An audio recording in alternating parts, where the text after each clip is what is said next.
quien seguramente ya me considera entre sus ex amigos por las críticas a sus columnas, pero pues, ¿qué le vamos a hacer?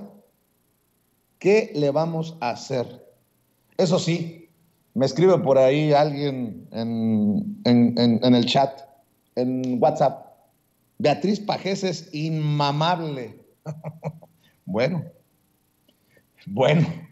para que vea que no soy el único que piensa así. Pero vamos con Anabel Hernández. Grábenme, muchachos.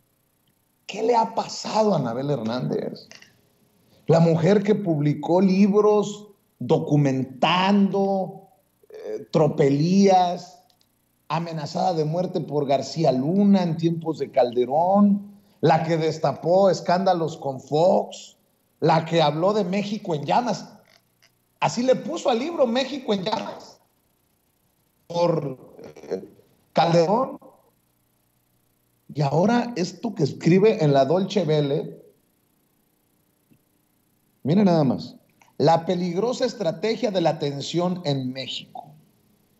Los eventos violentos de los últimos días en Jalisco, Guanajuato, Chihuahua y Baja California de manera secuencial parecieran seguir una estrategia de la tensión, crear el desorden para imponer un nuevo orden. Válgame Dios.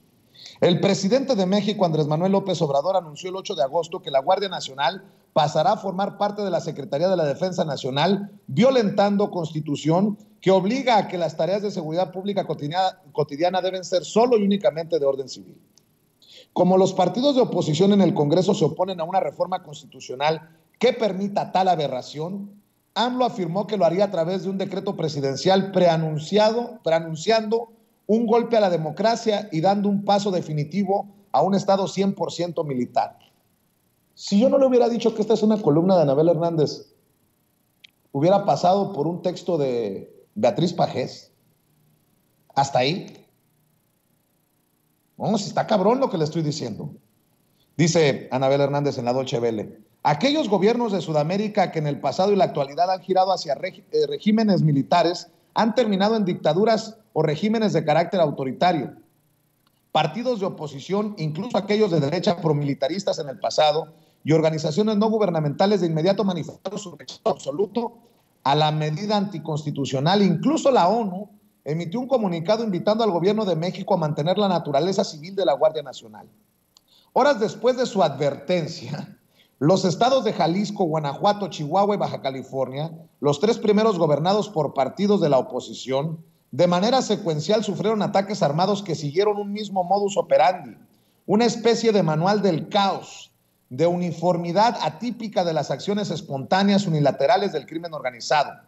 Para explicarlo de modo más comprensible, se asemeja a una obra de teatro perversa, macabra y peligrosa que se ha montado en otras naciones como en Italia, titulada La Estrategia de la Tensión. Se trata de una vieja práctica típica del autoritarismo como el fascismo y partes de Estado desviadas con el objetivo de crear desorden para imponer un nuevo orden, el nuevo orden que quiere el presidente. ¿Y sabe qué? No voy a leer todo esto que me generó, insisto, náuseas, pero comparto un par de cosas más. Los hechos, se refiere a los hechos violentos en Chihuahua, Jalisco, Guanajuato y Baja California.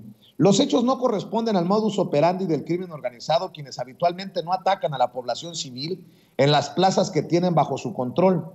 Cuando llega a ocurrir es causado por grupos contrarios para generar problemas a sus adversarios, y para eso se requiere de una intensa movilización imposible que no detecten las autoridades con antelación. Continuando con el instructivo de la estrategia de la tensión, el 12 de agosto la violencia hizo su aparición en un estado gobernado por el partido de AMLO, Morena, en la ciudad fronteriza de Tijuana y Mexicali, entre otras, pero fue una violencia contenida. Hubo un grupo de encapuchados que secuestró vehículos y los quemó, pero no se reportaron heridos ni muertos. Contrario a los otros casos, ahí hubo una pronta reacción del gobierno federal y, según dijeron, hubo varios detenidos. Y mostrando esa misma eficacia, y lo entrecomilla, en Michoacán, otro estado gobernado por Morena, se anunció que fueron detenidas 164 personas simultáneamente pertenecientes a una célula delictiva, cuando en realidad se trata de integrantes de un grupo de autodefensa llamado Pueblos Unidos, tolerado por el gobierno federal desde su surgimiento.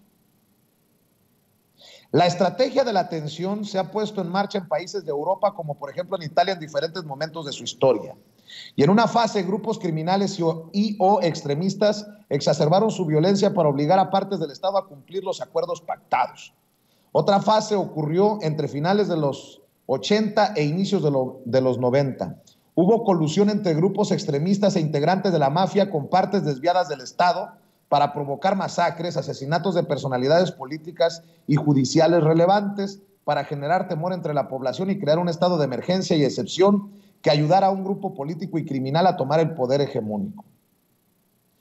En este espacio de colaboración en Deutsche Welle, escribe Anabel Hernández, he señalado desde hace más de un año las claras muestras de complicidad entre algunos integrantes del gobierno de AMLO, así como candidatos y gobernantes emanados de Morena con el crimen organizado. He confirmado dos modalidades de acuerdos que incluso se han llegado a complementar. Establecimiento de acuerdos de pax mafiosa para lograr supuestos índices de disminución de la violencia, aunque sea un punto porcentual, y que el gobierno federal pueda alardear de la pírrica cifra a cambio de cederles los territorios y dejarles operar sus negocios delictivos, tráfico de drogas, extracción ilegal de hidrocarburos, tráfico de personas y extorsión, entre otros, con la correspondiente protección.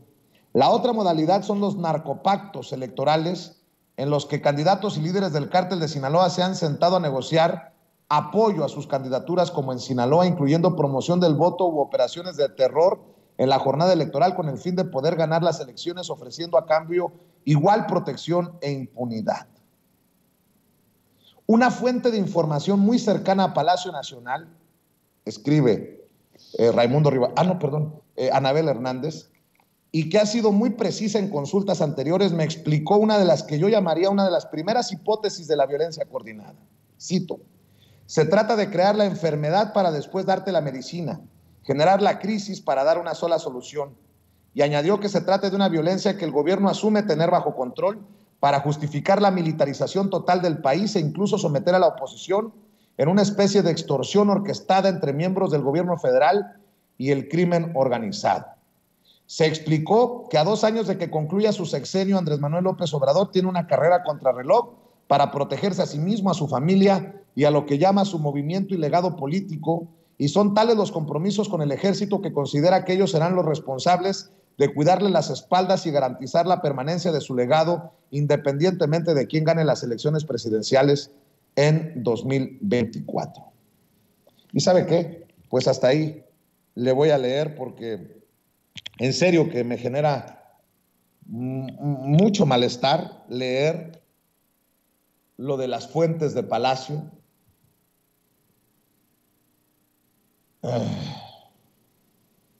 Pero bueno, ahí que quede. Que cada quien se haga responsable de sus dichos, así como yo me hago responsable de los míos.